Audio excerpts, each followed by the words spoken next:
wonderful name of our Lord and Savior Jesus Christ. அற்புதமான ஆண்டவராக இயேசு கிறிஸ்துவின் நாமத்தினாலே உங்கள் அனைவரையும் வாழ்த்தி வரவேற்கிறேன். I welcome each every one of you to another episode of Hour of Blessings. உங்கள் அனைவரையும் ஆசீர்வாத நேரம் என்கிற இன்னொரு தொலைக்காட்சி நிகழ்ச்சிக்கு உங்களை வரவேற்கிறேன். I believe strongly this program will brings you 100% total blessings in your life. நான் விசுவாசிக்கிறேன் இந்த தொலைக்காட்சி நிகழ்ச்சி உங்களுடைய வாழ்க்கையிலே 100% ஆசீர்வாதத்தை கொண்டு வரும் என்று. Because this is the hour of blessings. காரணம் இது ஆசீர்வாத நேரம். God is a source of blessings.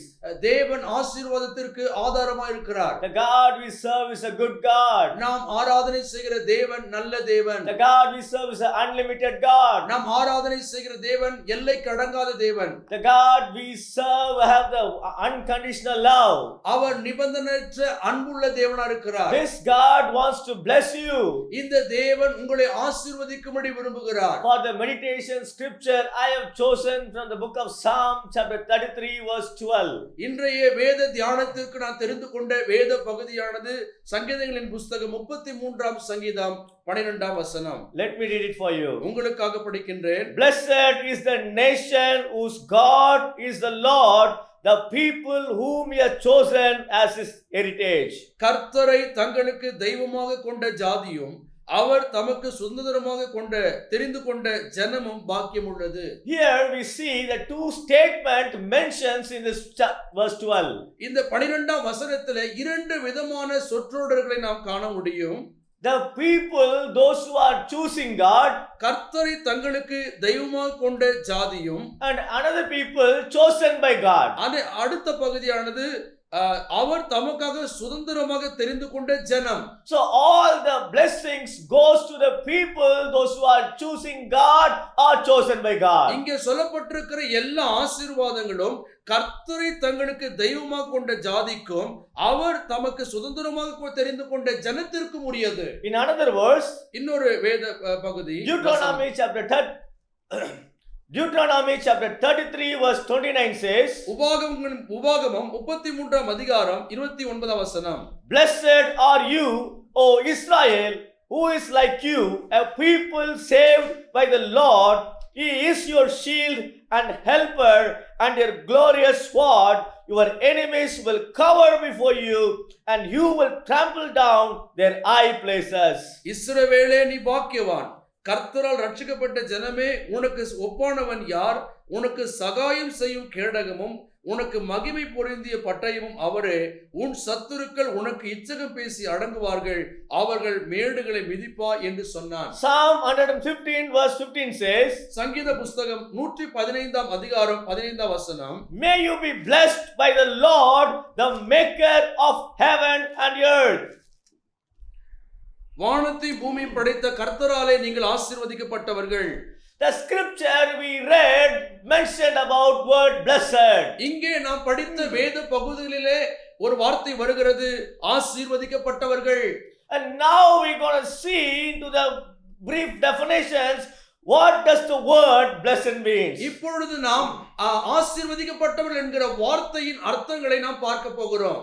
The word blessed means fortunate. ஆசீர்வதிக்கப்பட்டவர்கள் என்கிற வார்த்தையின் அர்த்தம் அதிர்ஷ்டசாலிகள். The word blessed means prosperous. ஆசீர்வதிக்கப்பட்டவர்கள் என்கிற வார்த்தையின் அர்த்தம் வளம் நிறைந்தவர்கள். The word blessed means successful. ஆசீர்வதிக்கப்பட்டவர்கள் என்கிற வார்த்தையின் அர்த்தம் வெற்றி உள்ளவர்கள். The word blessed means overcomers. ஆசீர்வதிக்கப்பட்டவர்கள் என்கிற வார்த்தையின் அர்த்தம் மேற்கொள்ளுகிறவர்கள். The word blessed means favored by God. ஆசீர்வதிக்கப்பட்டவர்கள் என்கிற வார்த்தையின் அர்த்தம் தேவனுடைய தயை பெற்றவர்கள். The word blessed means joyful. ஆசீர்வதிக்கப்பட்டவர்கள் என்கிற வார்த்தையின் அர்த்தம் சந்தோஷமானவர்கள். The word blessed means having God's help in their life. ஆசீர்வதிக்கப்பட்டவர்கள் என்கிற வார்த்தையின் அர்த்தம் தேவனுடைய ஒத்தாசையை பெற்றிருக்கிறவர்கள். The word blessed means having God's protection in their life. ஆசீர்வதிக்கப்பட்டவர்கள் என்கிற வார்த்தையின் அர்த்தம் தேவனுடைய பாதுகாப்பை பெற்றிருக்கிறவர்கள். The word blessed means having God in their daily life. ஆசீர்வதிக்கப்பட்டவர்கள் என்கிற வார்த்தையின் அர்த்தம் தேவனுடைய நன்மைகளை பெற்றவர்கள் அர்த்தம். The word blessed means living a peaceful life. ஆசீர்வதிக்கப்பட்டவர்கள் என்கிற வார்த்தையின் அர்த்தம் தேவனுடைய சமாதானத்தை பெற்றவர்கள் அர்த்தம். The word blessed means living a peaceful life. ஆசீர்வதிக்கப்பட்டவர்கள் என்கிற வார்த்தையின் அர்த்தம் சமாதானமுள்ள வாழ்க்கை வாழுகிறவர்கள். The word blessed means living a life not concerned about worries and anxieties. ஆசீர்வதிக்கப்பட்டவர்கள் என்கிற வார்த்தையின் அர்த்தம் கவலை குறித்து அக்கறை இல்லாதவர்கள். And the word blessed means ஆசீர்வதிக்கப்பட்டவர்கள் என்கிற வார்த்தையின் அர்த்தம் living a life that pleases God. தேவனை பிரியப்படுத்துகிற வாழ்க்கை வாழ்கிறவர்கள். How can we please God? தேவனை எப்படி பிரியப்படுத்த முடியும்? We can please God by living a spiritual life. நாம் எப்படி தேவனை பிரியப்படுத்த முடியும் என்றால் ஒரு ஆவிக்குரிய வாழ்க்கை வாழ்வதன் மூலமாக. We can please God by living a life of holiness. பரிசுத்தமான வாழ்க்கை வாழ்வதன் மூலமாக தேவனை பிரியப்படுத்த முடியும். We can please God by fearing God. தேவனுக்கு பயப்படுவதன் மூலமாக தேவனை நாம் பிரியப்படுத்த முடியும். We please God by obeying Him. தேவனுக்கு கீழ்ப்படிவதனாலே நாம் தேவனை பிரியப்படுத்த முடியும். Pleasing God is fearing God. தேவனை பிரியப்படுத்துவது என்றால் தேவனுக்கு பயப்படுவதாகும். Pleasing God is obeying God. தேவனை பிரியப்படுத்துவது என்றால் தேவனுக்கு கீழ்ப்படிவதாகும். Pleasing God is trusting whole. தேவனை பிரியப்படுத்துவதனால் தேவனை முழுமையாக நம்புவதாகும். Pleasing God is walking with Him. தேவனை பிரியப்படுத்துவதனால் தேவனோடு கூட நடப்பதாகும். Pleasing God is having a right relationship with Him. தேவனை பிரியப்படுத்துவது என்றால் தேவனோடு கூட நல்ல ஐக்கியத்தை உடையவர்களாக இருக்க வேண்டும். Pleasing God is reading His word that He has given in our hand. நம்முடைய கையிலே கொடுக்கப்பட்ட வசனத்தை தியானிப்பதன் மூலமாக நாம் தேவனை பிரியப்படுத்த முடியும். Pleasing God is separated life for God. தேவனை பிரியப்படுத்துகிற வாழ்க்கை என்று சொன்னால் தேவனுக்காக பிரித்தெடுக்கப்பட்ட வாழ்க்கை வாழ்வதாகும். Pleasing God in our life, தேவனை நம்முடைய வாழ்க்கையில பிரியப்படுத்துவது fully depending upon Him. அவரை முழுமையாக சார்ந்திருப்பதாகும். These are the explanations of the word blessed means. இவைகள் அனைத்தும் ஆசீர்வதிக்கப்பட்டவர்கள் என்கிற வார்த்தைக்கு கொடுக்கப்பட்ட அர்த்தங்களாகும். So we all want God's blessings in our daily life. நாம் அனைவரும் நம்முடைய அன்றாட வாழ்க்கையிலே தேவனுடைய ஆசீர்வாதங்களை பெற்றுக்கொள்ளும்படி விரும்புகிறோம். We use the word blessed in our daily prayers. நம்முடைய அனுதின ஜெபத்திலே ஆசீர்வாதம் என்கிற வார்த்தையை பயன்படுத்துகிறோம். In every situations we use the word blessed in our daily prayers. நம்முடைய ஜெப வாழ்க்கையிலே எப்பொழுதும் ஆசீர்வாதம் என்கிற வார்த்தையை நாம் பயன்படுத்துகிறோம். Why? Because we have a desire in our heart to live a blessed life. நம்முடைய இருதயத்திலே ஆசீர்வாதமாய் வாழ வேண்டும் என்கிற ஒரு விருப்பம் இருக்கிறது. Because the God we serve is the author of blessings. நாம் ஆராதனை செய்கிற தேவன் ஆசீர்வாதங்களுக்கு அவர் மூலாதாரமா இருக்கிறார். In the beginning God created the man and woman. ஆதியிலே தேவன் ஆணையும் பெண்ணையும் படைத்தபோது He declared to them and said, increase and multiply. அவர்களை பார்த்து நீங்கள் பலுகி பெருகுங்கள் என்று சொன்னார். So what does it mean, increase and multiply? பலுகி பெருகுவது என்று சொன்னால் என்ன? That is the blessed. அதுதான் ஆசீர்வதிக்கப்பட்டவர்கள். That is the real meaning of God's blessing. அதுதான் தேவனுடைய ஆசீர்வாதத்தின் உண்மையான அர்த்தமாகும். We all have a great desire and passion in our life to have a blessed life, a successful life. நாம் அனைவரும் ஒரு வெற்றியுள்ள வாழ்க்கை வாழ, ஆசீர்வாதமான வாழ்க்கை வாழ இருதயத்திலே விருப்பம் உள்ளவர்களாய் இருக்கிறோம். So what do we need to do to be blessed? ஒரு ஆசீர்வதிக்கப்பட்ட வாழ்க்கை வாழ்வதற்கு நாம் என்ன செய்ய வேண்டும்? To have a blessed life. ஒரு ஆசீர்வதிக்கப்பட்ட வாழ்க்கை வாழ Psalm chapter 2 verse 12 says, சங்கீத புஸ்தகம் 2ஆம் அதிகாரம் 12ஆம் வசனம் சொல்கிறது, kiss the son lest he be angry and you be destroyed in your way, for his wrath can flare up in a moment. Blessed are all who take refuge in him. குமாரன் கோபம் கொள்ளாமலும் நீங்கள் வழியிலே அழியாமலும் இருக்கும்படிக்கு அவரை முத்தம் செய்யுங்கள். கொஞ்ச காலத்திலே அவருடைய கோபம் பற்றி எரியும். அவரை அண்டிக் கொள்ளுகிற யாவரும் பாக்கியவான்கள். My Bible says, என்னுடைய வேதம் சொல்கிறது, as we read Psalm chapter 2 verse 12. சங்கீதம் 2ஆம் அதிகாரம் 12ஆம் வசனத்தை படிக்கும்போது Blessed are all who take refuge in him. அவரை அண்டிக் கொள்ளுகிற யாவரும் பாக்கியவான்கள். Here the word mentioned significantly about our Lord and Savior Jesus Christ. இங்கே ஆண்டவராக இயேசு கிறிஸ்துவை குறித்து இந்த வேத வசனம் சொல்லுகிறது. Firstly mentioned son. இங்கே குமாரன் என்கிற வார்த்தை And பயன்படுகிறது. secondly the word mentioned he. அங்கே அவர் என்கிற வார்த்தை பயன்படுகிறது. Thirdly the word mentioned his. அவரை என்கிற வார்த்தை இங்கே பயன்படுத்தப்படுகிறது. And finally the word mentioned him. அவரை என்கிற வார்த்தை அங்கே So பயன்படுத்தப்படுகிறது. all these words reflects of Lord Jesus Christ. இங்கே சொல்லப்பட்டிருக்கிற எல்லா வார்த்தைகளும் இயேசு கிறிஸ்துவை குறித்து சொல்லப்பட்டவைகள். Because only the Lord Jesus Christ can give a refuge to the people those who are coming unto him. ஆண்டவராக இயேசு கிறிஸ்து மாத்திரம்தான் தன்னிடத்தில் வருகிறவர்களுக்கு அடைக்கலம் கொடுக்க முடியும். Proverbs chapter 18 verse 10 says, நீதிமொழிகளின் புஸ்தகம் 18ஆம் அதிகாரம் 10ஆம் வசனம் சொல்கிறது. the name of the Lord is a strong tower, the righteous run to it and are saved. கர்த்தருடைய நாமம் பலத்த துருகம், நீதிமான் அதற்குள்ளே ஓடி சுகமாய் இருப்பான் என்று வேதம் சொல்கிறது. So the name of God is a great and strong refuge. ஆண்டவராக இயேசு கிறிஸ்துவின் நாமம் நமக்கு பலத்த அடைக்கலமா இருக்கிறது. Anyone can easily access him 24 hours 7 days a week.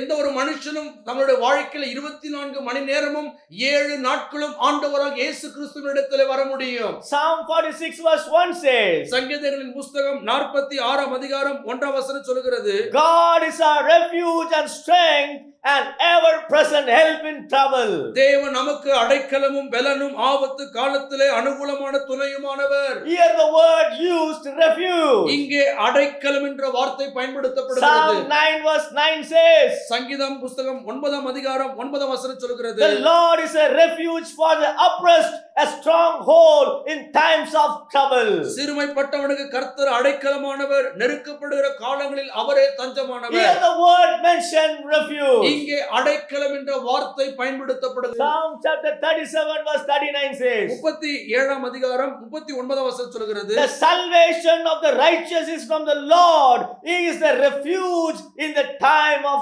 trouble. நீதிமானுடைய ரட்சிப்பு கர்த்தரால் வரும், இக்கட்டு காலத்தில் அவரே அவர்கள் அடைக்கலம். Here the word mentioned refuge. இங்கே அடைக்கலம் என்கிற வார்த்தை What பயன்படுத்தப்படுகிறது. does it mean refuge? அடைக்கலம் என்கிற வார்த்தையின் அர்த்தம் என்ன? The word refuge means அடைக்கலம் என்றால் என்ன?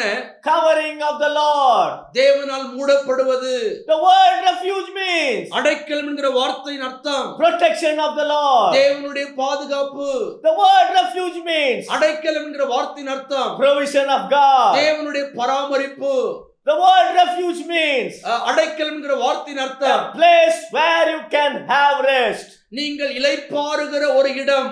Lord Jesus Christ said, ஆண்டவராக இயேசு கிறிஸ்து சொன்னார், those who are burdened and heavy laden, வருத்தப்பட்டு பாரம் சுமக்கிறவர்களே, come unto me. நீங்கள் என்னிடத்தில் வாருங்கள், I will give you rest. நான் உங்களுக்கு இளைப்பாறுதல் So தருவேன். the word refuge means இங்கே அடைக்கலம் என்கிற வார்த்தையின் அர்த்தம் a place where you can have rest totally. நீங்கள் முழுமையாக இளைப்பாறுகிற ஒரு இடம். The word refuge means அடைக்கலம் என்கிற வார்த்தையின் அர்த்தம் fortress. பலத்த அரணாகும். The word refuge means அடைக்கலம் என்கிற வார்த்தையின் அர்த்தம் stronghold. அங்கே பலத்த அரண். The word refuge means அடைக்கலம் என்கிற வார்த்தையின் அர்த்தம் the Lord is a ever present help. அவருடைய அனுகூலமான துணை என்று அர்த்தம். The word refuge means அடைக்கலம் என்கிற வார்த்தையின் அர்த்தம் the place where you can be saved. நீங்கள் பாதுகாப்பாய் இருக்கிற ஒரு இடம். The word refuge means அடைக்கலம் என்கிற வார்த்தையின் அர்த்தம் the place where you are the word refuge means அடைக்கலம் என்கிற வார்த்தையின் அர்த்தம் where you can get forgiveness. நீங்கள் மன்னிப்பை பெறுகிற ஒரு இடம். The word refuge means அடைக்கலம் என்கிற வார்த்தையின் அர்த்தம் you can stay long in God's presence. தேவனுடைய பிரசன்னத்தில் எப்பொழுதும் தரித்திருக்கிற ஒரு இடம். So who is this refuge? யார் இந்த அடைக்கலம்? Jesus is refuge. ஆண்டவராக இயேசு கிறிஸ்து அடைக்கலம். My Bible says என்னுடைய வேதம் சொல்கிறது God is refuge in the time of trouble. இக்கட்டு காலத்தில் அவர் நமக்கு அடைக்கலமா இருக்கிறார். I do not know in I do not know in which condition your life is. உங்களுடைய வாழ்க்கை எந்த சூழ்நிலையில இருக்கிறது என்று எனக்கு தெரியாது. I do not know the condition of the place where you are staying in. நீங்கள் தங்கி இருக்கிற இடத்தை குறித்த சூழ்நிலை என்ன என்பது எனக்கு தெரியாது. I do not know the condition of your circumstances. உங்களுடைய சூழ்நிலை என்னதென்று எனக்கு தெரியாது. I do not know the condition of the challenges that you may be facing in your life. உங்களுடைய வாழ்க்கையின் சூழ்நிலையும் நீங்கள் எதிர்கொண்டிருக்கிற சவால்கள் என்னதென்று எனக்கு தெரியாது. I do not know the conditions of the failures that you are going through. உங்களுடைய வாழ்க்கையில் நீங்கள் சந்திக்கிற தோல்வியை குறித்து எனக்கு தெரியாது. The frustration that you are having. உங்களுடைய வாழ்க்கையில் இருக்கிற மன அழுத்தங்கள், The depression. உங்களுடைய வாழ்க்கையில் இருக்கிற மன அழுத்தங்கள், Discouragement. அதைரியங்கள், Oppressions. அழுத்தங்கள், Sickness. வியாதிகள், Weakness. பலவீனங்கள், Strongholds. பலத்த அரண்கள், Poverty. தரித்திரம். My Bible says, என்னுடைய வேதம் சொல்கிறது, in order to have God's blessings in your life, உங்களுடைய வாழ்க்கையில தேவனுடைய ஆசீர்வாதத்தை பெற்றுக்கொள்ள you must come unto the refuge. நீங்கள் அடைக்கலத்துக்குள்ளாக வர வேண்டும். The refuge is Lord Jesus Christ. இந்த அடைக்கலம் தான் ஆண்டவராக இயேசு கிறிஸ்து. My Bible says, என்னுடைய வேதம் சொல்கிறது, those who take refuge in Him, they are blessed. அவரை அண்டிக் கொள்ளுகிறவர்கள், அவரை அடைக்கலமாய் கொள்ளுகிறவர்கள் பாக்கியவான்கள். In order to have a blessed life, ஆசீர்வாதமான ஒரு வாழ்க்கை வாழ, in order to have a successful life, வெற்றியுள்ள வாழ்க்கை வாழ, in order to have peaceful life, சமாதானமுள்ள வாழ்க்கை வாழ, in order to have victorious life, வெற்றியுள்ள வாழ்க்கை வாழ, in order to live a forgiveness life, மன்னிக்கப்பட்ட ஒரு வாழ்க்கை வாழ, come unto Lord Jesus Christ. ஆண்டவராக இயேசு கிறிஸ்துவினிடத்தில் வாருங்கள். Peace is a God's blessings. சமாதானம் தேவனுடைய ஆசீர்வாதம். Joy is God's blessing. சந்தோஷம் தேவனுடைய ஆசீர்வாதம். Victory is God's blessing. வெற்றி தேவனுடைய ஆசீர்வாதம். What are the expectations that you are expecting in your life to come to pass? உங்களுடைய வாழ்க்கையிலே நீங்கள் எதிர்பார்த்து கொண்டிருக்கிற எல்லாம் நிறைவேறும். Everything will be come to pass when you come into the presence of Lord Jesus Christ. ஆண்டவராக இயேசு கிறிஸ்துவின் சமூகத்தில் வரும்போது நீங்கள் எதிர்பார்த்திருக்கிற அனைத்தும் நிறைவேறும். You will have 100% total blessings in Lord Jesus Christ. ஆண்டவராக இயேசு கிறிஸ்துவின் மூலமாக 100% ஆசீர்வாதங்களை பெறுவீர்கள். Because my Bible says, என்னுடைய வேதம் சொல்கிறது, you are blessed by the Lord, the creator of universe. அண்ட பிரபஞ்சத்தையும் படைத்த சிருஷ்டி கர்த்தாவாகிய இயேசு கிறிஸ்துவினால் நீங்கள் The ஆசீர்வதிக்கப்பட்டவர்கள். maker of heaven and earth. வானத்தையும் பூமியையும் படைத்தவரை You are blessed. நீங்கள் ஆசீர்வதிக்கப்பட்டவர்கள். Ruth chapter 2 verse 12 says, ரூத்தின் புஸ்தகம் 2ஆம் அதிகாரம் 12ஆம் வசனம், how you will have God's blessings. நீங்கள் தேவனுடைய ஆசீர்வாதத்தை எப்படி பெற முடியும்? My Bible says, என்னுடைய வேதம் சொல்கிறது, may the Lord repay you for what you have done. May you be richly rewarded by the Lord, the God of Israel, under whose wings you have come to take refuge. உன் செய்கைக்கு தக்க பலனை கர்த்தர் உனக்கு கட்டளிடுவாராக. இஸ்ரவேலின் தேவனாகிய கர்த்தருடைய செட்டைகளின் கீழ் அடைக்கலமாய் வந்த உனக்கு அவராலே நிறைவான பலன் Here கிடைக்கும். my Bible says, இங்கே என்னுடைய வேதம் சொல்கிறது, you will be richly rewarded. நீ நிறைவான பலனை கிடைக்கும். How will you have a blessings of God's richness in your life? உங்களுடைய வாழ்க்கையிலே தேவனுடைய நிறைவான ஆசீர்வாதங்கள் எப்பொழுது உண்டாகும்? How you shall be richly rewarded? நீங்கள் நிறைவான பலனை எப்படி அனுபவிக்க முடியும்? My Bible says, என்னுடைய வேதம் சொல்கிறது, by coming under the wings of the Lord Jesus Christ, ஆண்டவராக இயேசு கிறிஸ்துவின் செட்டைகளின் கீழ் அடைக்கலமாய் by வரும்போது, coming into the house of the Lord Jesus Christ, ஆண்டவராக இயேசு கிறிஸ்துவினுடைய வீட்டுக்கு நீங்கள் வரும்போது, by coming into the place that God has ordained for you, உங்களுக்காக தேவன் ஏற்படுத்தின இடத்திற்கு வரும்போது, coming into the place of refuge, அடைக்கலமான இடத்திற்கு நீங்கள் வரும்போது, you will be richly blessed, நீங்கள் நிறைவாக ஆசீர்வதிக்கப்படுவீர்கள். highly favored. நீங்கள் மிகுந்த தயை பெறுவீர்கள். The blessings of God, richness will flow in your life. தேவனுடைய ஐஸ்வரியமான ஆசீர்வாதங்கள் உங்களுடைய வாழ்க்கையிலே பாய்ந்தோடும். When you come into the place of refuge, நீங்கள் அடைக்கலமான இடத்திற்கு வரும்போது, you will be richly rewarded. நீங்கள் நிறைவான பலனை You will be அடைவீர்கள். richly blessed. நீங்கள் நிறைவாக ஆசீர்வதிக்கப்படுவீர்கள். I believe you are longing for these blessings in your life. நான் நம்புகிறேன் நீங்கள் இந்த ஆசீர்வாதத்திற்காக காத்து கொண்டிருக்கிறீர்கள். I just giving you a call, an opportunity by accepting Lord Jesus Christ into your heart and personal life. நான் இப்பொழுது உங்களுக்கு ஒரு வாய்ப்பை கொடுக்கிறேன். உங்கள் வாழ்க்கையிலே ஆண்டவராக இயேசு கிறிஸ்துவை ஏற்றுக்கொள்ளுங்கள். பாருங்கள். When you allow Lord Jesus Christ to come into your heart and maker of your life and center of your life, நீங்கள் ஆண்டவராக இயேசு கிறிஸ்துவுக்கு உங்கள் இருதயத்தில் இடம் கொடுத்து அவரை உங்கள் வாழ்க்கையினுடைய ஆண்டவராக ஏற்றுக்கொள்ளும் போது you will have God's blessings in your life. உங்களுடைய வாழ்க்கையிலே தேவனுடைய ஆசீர்வாதங்களை பெற்றுக்கொள்ள That's முடியும். what my Bible says. அதுதான் என்னுடைய வேதம் சொல்கிறது. Blessed are all who take refuge in him. அவரை அடைக்கலமாய் கொண்டிருக்கிற அனைவரும் பாக்கியவான்கள். Blessed, ஆசீர்வதிக்கப்பட்டவர்கள். blessed. ஆசீர்வதிக்கப்பட்டவர்கள். God is calling you in the name that you are blessed. நீங்கள் ஆசீர்வதிக்கப்பட்டவர்கள் என்று கர்த்தர் அழைக்கிறார். In order to have God's blessing in your life, தேவனுடைய ஆசீர்வாதங்களை உங்கள் வாழ்க்கையில பெற்றுக்கொள்ள, in order to have healing in your life, தேவனுடைய சுகத்தை பெற்றுக்கொள்ள, in order to have a deliverance in your life, உங்களுடைய வாழ்க்கையில தேவனுடைய விடுதலை பெற்றுக்கொள்ள, in order to have supernatural miracle in your life, உங்களுடைய வாழ்க்கையில இயற்கைக்கு அப்பாற்பட்ட அற்புதங்களை பெற்றுக்கொள்ள, come to the refuge that is Lord Jesus Christ. ஆண்டவராக இயேசு கிறிஸ்து அடைக்கலமா இருக்கிறார், அவரிடத்தில் வாருங்கள். You will be richly rewarded and richly blessed. நீங்கள் நிறைவான பலனை அடைவீர்கள், நிறைவாக Let ஆசீர்வதிக்கப்படுவீர்கள். me pray for you. நான் உங்களுக்காக ஜெபிக்கிறேன். Heavenly Father, பரலோக பிதாவே, I come in your presence in your Son Jesus Christ. ஆண்டவராக இயேசு கிறிஸ்துவின் நாமத்தினாலே உம்முடைய சமூகத்துக்கு வருகிறேன். Lord, I have spoken the word concerning about the people that what you have given to me. ஆண்டவரே, நீர் எனக்கு கொடுத்த ஜனங்களுக்காக நான் பேசுகிறேன்.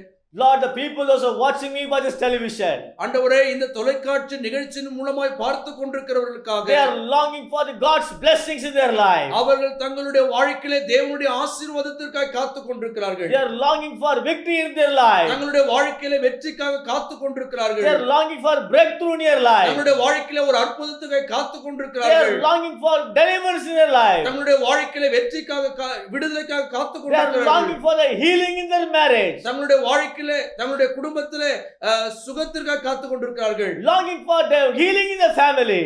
அவர்கள் குடும்பத்திலே சுகத்திற்காக காத்துக் கொண்டிருக்கிறார்கள். Lord, profession in their family, Lord. அவருடைய வேலைக்காக காத்துக் கொண்டிருக்கிறார்கள். I pray right now.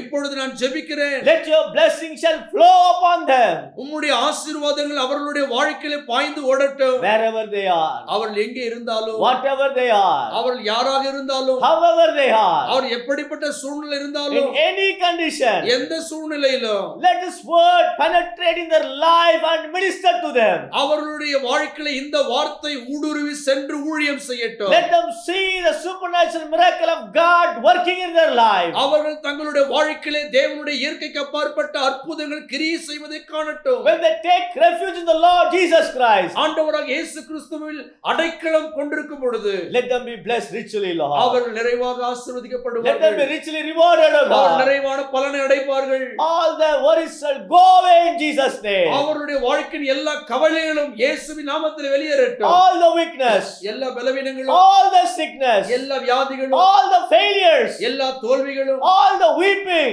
எல்லா அழுகைகளும் in the name of Jesus Christ of Nazareth, நசரேயனாகிய இயேசு கிறிஸ்துவின் நாமத்தினாலே shall be rooted up அது வேரோடு in பிடுங்கப்படுவதாக. each everyone's life, O God. ஒவ்வொருவருடைய வாழ்க்கையிலிருந்தும் In Jesus' name. இயேசுவின் நாமத்தினாலே Amen. ஆமென்.